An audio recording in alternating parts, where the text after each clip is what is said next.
The year is 520 CE, and the Emperor of Liang has built more Buddhist temples than any ruler in the history of China. He has funded thousands of monks, ordered scriptures to be copied by hand across his entire empire, and even took monastic vows himself on several occasions. By every metric the religion has given him, he is the most pious man alive. So when a foreign monk arrives at court from somewhere in Central Asia, the emperor asks him a direct question about what merit he has earned from all of his work. The monk looks at him and says, "No merit at all." That answer gets him kicked out of the most powerful Buddhist court in China, and he heads north on foot into a cave where he can live in obscurity. But the idea he carried with him was that no institution, no emperor, and no scripture gets to stand between you and your own mind, and that single thought would eventually fracture Chinese Buddhism in two. It survived 3 imperial persecutions and became the foundation of what the world now calls Zen. The real question here is, what kind of monk tells an emperor he is wrong? And why did that answer survive when everything around it kept trying to kill it? Act 1. The empire had already decided what Buddhism was. To understand what Bodhi Dharma walked into, you have to understand what Buddhism actually looked like in 6th century China, because it looked almost nothing like what most people picture today. Emperor Wu and his Liang dynasty had turned the religion into a form of state infrastructure where every action had a price tag. If you built a temple or funded a group of monks, you earned merit, and the same logic applied if you paid to have sutras copied or donated to various rituals. Modern scholars describe this system almost like a tax system for the soul, where you pay in and get something back, which meant spiritual credit was accumulated through material action and redeemed for blessings in the next life. This was not a case of corruption, but rather the entire framework of the era, and merit was understood in extremely concrete terms. A temple you built was merit you could physically point to, and a sutra you commissioned was merit with your name written right on it. The monasteries grew large, while the clergy stayed loyal to the court, and the emperor stayed legitimate because his piety was visible, measurable, and officially endorsed by the Buddhist establishment. Everyone was playing the same game, and the rules were perfectly clear to everyone involved. Then Bodhi Dharma shows up. His origins are genuinely unclear because early sources point to both South Asia and Central Asia, which is why modern historians treat his biography with a lot of care. What remains consistent across the early records is his posture as a meditation teacher from outside the Chinese system, who represented a style of practice that had very little use for the religious economy he found waiting for him. When he told Emperor Wu there was no merit in his work, it was not meant as an insult, but was actually a very specific doctrinal position.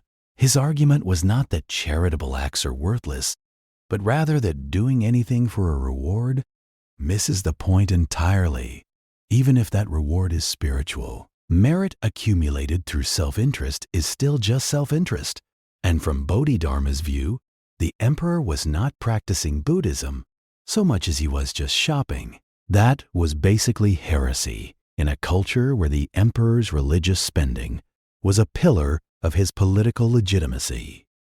Early texts describe what Bodhi Dharma taught as a transmission outside the scriptures that did not rely on words or letters. In a religious world built on memorizing texts and following hierarchies to earn imperial favor, this was a direct attack on the entire social structure. You could not study your way to what he was pointing at, and you certainly could not rank it or issue a license for it, which made the whole idea institutionally inconvenient. He was not the first person in China to push back against this ritualized, merit-chasing version of the faith. But he was the one whose name eventually stuck to the movement. When Emperor Wu could not grasp what he was saying, Bodhi Dharma simply left without being angry or feeling defeated. He walked north toward the mountain range in what is now the Henan province, heading toward a monastery he had not built and where he might not have even been welcome. Act 2. 9 years facing a wall. The Shaolin Monastery was already standing by the time Bodhi Dharma arrived on the scene. It was actually founded in 495 CE, which is about 25 years before he reportedly showed up. And the Emperor of the Northern Wei had it built for a completely different Indian monk. Bodhi Dharma didn't build the place. He didn't found the order, and the earliest records don't even confirm he held a formal position there. What those sources do tell us is that he walked to a cave nearby and sat down to face a wall for 9 straight years. This practice went by the name Biguan, or wall gazing. What that actually looks like in practice is something researchers are still debating today. While the Chinese characters translate literally to wall contemplation, some scholars believe Biguan might have been a phonetic way to say vipassana, which is the Sanskrit word for insight meditation. If you look at it that way, the famous image of Bodhidharma staring at a rock face for a decade might just be a literal misunderstanding of a technical term that really meant seeing clearly into the nature of the mind. Both versions of the story lead to a pretty fascinating place. Whether Biguan meant sitting in front of actual stone or practicing a radical form of awareness, it was a practice that nobody could tax, standardize, or sell to the public. You can't really build a temple around wall gazing. You can't sell people special favors for doing it, and you certainly can't rank monks based on how authentically they stare at a rock. The entire religious economy of the time had no way to control someone doing this, so from an institutional perspective, it was completely ungovernable. That lack of control is exactly what made the movement so dangerous. Eventually, a monk named Huike came looking for him. The legend says Huike stood outside that cave in the snow for days just to get Bodhidharma to look at him, and when that didn't work, he cut off his own arm and handed it over to prove he was serious. Bodhidharma finally decided to speak, and what happened next became the blueprint for every Zen conversation that followed. Huike begged the master to pacify his troubled mind, so Bodhidharma told him to bring that mind forward so he could fix it. Huike looked deep inside himself and admitted he couldn't find it, which led Bodhidharma to reply that the mind was already pacified. Whether you believe that story literally or not, it's doing some heavy lifting for the philosophy. The point of the story isn't the arm, but rather the fact that the mind Huike wanted to fix didn't actually exist as a physical object he could grab. The moment he realized that, his problem simply vanished without needing a single holy book, a pile of good deeds, or a blessing from an official. Modern historians like Meir Shahar view the Bodhidharma legend as a political argument disguised as a biography. Those 9 years spent facing a wall represent a total refusal to perform spirituality for an audience, meaning there was no emperor watching and no abbot around to hand out a certificate of completion. Whatever was happening inside that cave stayed entirely outside the system that surrounded it. The Tang dynasty followed the Liang, and the new rulers never quite figured out how to handle that independence. The state was happy to tolerate Chan when the leaders played along, but they were quick to crack down the moment things got difficult. Between 842 and 845, the Huike persecution shut down monasteries across China and forced the clergy to go into hiding. Chan actually survived this better than most other groups because it had never been fully dependent on the buildings and infrastructure that the government destroyed. Act 3. Why they tried to bury it. As Chan started to spread through the Tang dynasty, the religious establishment did the only thing it knew how to do, which was try to own it.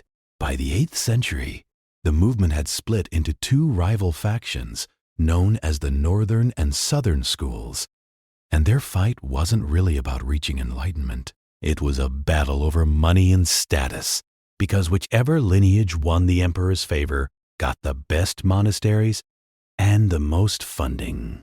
The Southern school followed a figure named Huike, who was the 6th patriarch, and they eventually won the power struggle. Winning meant they had to do the very thing Bodhi Dharma avoided, which involved writing official texts and building lineage records to make it look like their version of history was the only one that mattered. This is how a standard version of history actually gets made. It isn't always about the truth, but rather about who controls the narrative and who has the backing of the state. The Tang government sat behind the scenes deciding which version of Chan was politically useful and which was a threat to their power. The same tradition that began with a monk refusing to perform for an emperor ended up being defined by emperors who got to decide who the legitimate heirs were. Then you have the martial arts side of things, which is really just a story built on top of another story. The primary text that links Bodhi Dharma to Shaolin Kung Fu is a manual called the Yi Jin Jing, but that wasn't even put together until the 17th century. That is more than 1,000 years after Bodhi Dharma was actually alive. Most experts in the field agree that the link between the monk and any fighting style is purely legendary rather than historical. It was a later invention that took a famous name and attached it to physical practices that had been developing on their own for hundreds of years. The real question is why this myth was so attractive that it managed to stick for centuries. The answer is likely the same reason the rest of the Bodhi Dharma story survived. Because people love the idea of a single person who walked away from power to find something real. That is an idea that people will always find a use for, even when institutions try to package it or attach it to things that never started. The core idea keeps escaping because it was never about the institution in the first place. Bodhi Dharma never set out to start a religion, and in fact, he spent his life refusing one, because that refusal was the entire point of his journey. The forbidden part of his life was never the sitting or the silence in that cave, but rather the claim that no emperor, abbot, or scripture gets to stand between you and your own mind. Subscribe for more stories like this. 1.